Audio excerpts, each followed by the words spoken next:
You're listening to Where You Live with Gene and Tony.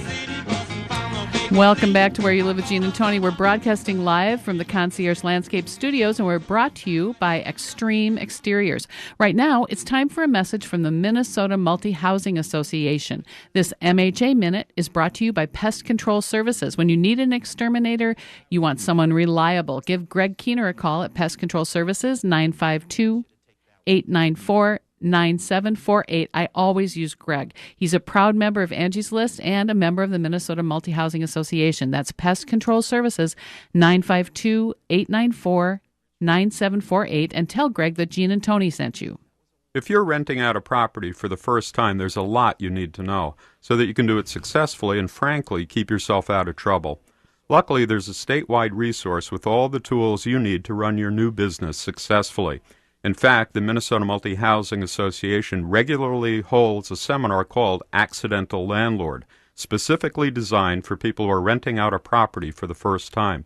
They also have residential leases, security deposit agreements, a lead disclosure, and lots of other forms. They even have brochures on the principles of successful property management and the eviction process that you can download for free.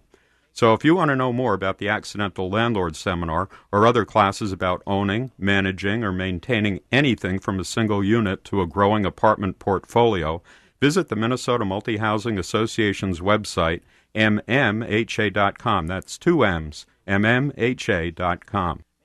This morning, we're talking to Harvella Jones, who's president of the National Homeowners Advocate Group, and the issue we're discussing is whether or not a homeowners association should have the ability to foreclose for non-payment of dues. And we have a caller this morning.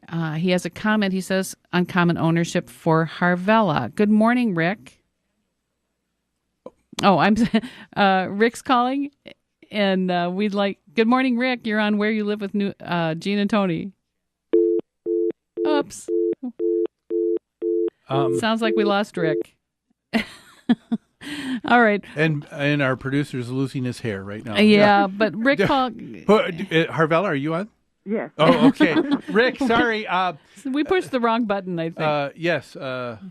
We have Thumbs Bill who will take your call again if you'll just give us a Rick, call call back. Us back. You had a comment on ownership for Harvella, so please give us a call. 651-289-4488 is our number. Harvella, you were talking about the association's ability to foreclose on a home. Why do you think the association wants that ability to foreclose on a home in an association? Well, initially they wanted to actually collect their fees. They weren't being paid, and they wanted to collect their fees. It has evolved, though, into a cottage industry, and this is where it all has gotten crazy. Actually, when you do read this case law, you see that this was really only meant for this particular association. But what has happened, the people that helped bring that particular case law into being with the Megas Curies.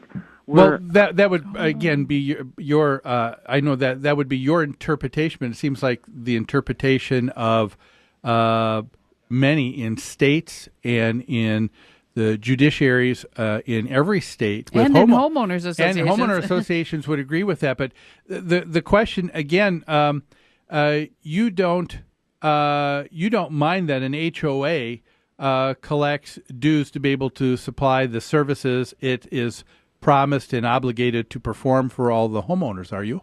No, because actually, once you realize, okay, there's a HOA here, and there's shared fees, expenses, but it varies, and this is why that one case law spreading across the whole state to affect every type of homeowners association is ridiculous, because there's so many different types of communities. So many different types of dwellings.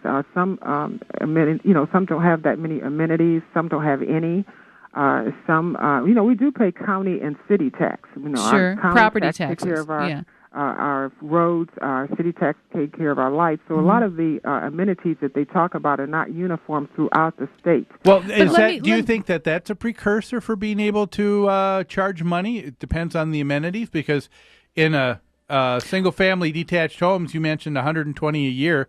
that's very minimal, maybe for an outlot, some Street lighting, and a that. sign, But then a condo association that has a clubhouse and a swimming pool, it would be a lot more. Well, but yeah, it that's depends okay. on the association, and it went up. That was what it started, and I'm just from memory. I would say about one. It was probably about 150. That's Okay. what it started off at. Okay. It went up to about 208. So I we didn't all tell you what eventually happened there, but we may get back to that subject. okay. But, So we all agree that there are services being provided and a fee is being charged for that.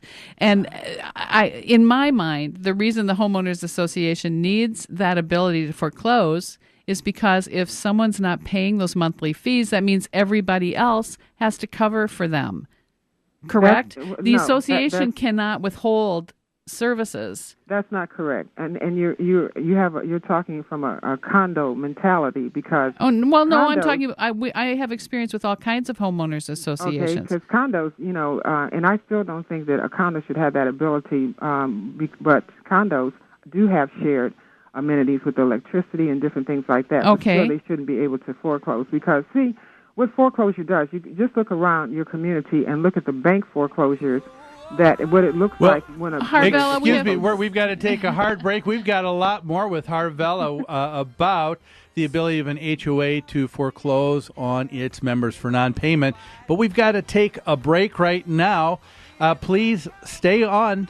We've got another hour of Where You Live with Gene and Tony right here on AM 1280.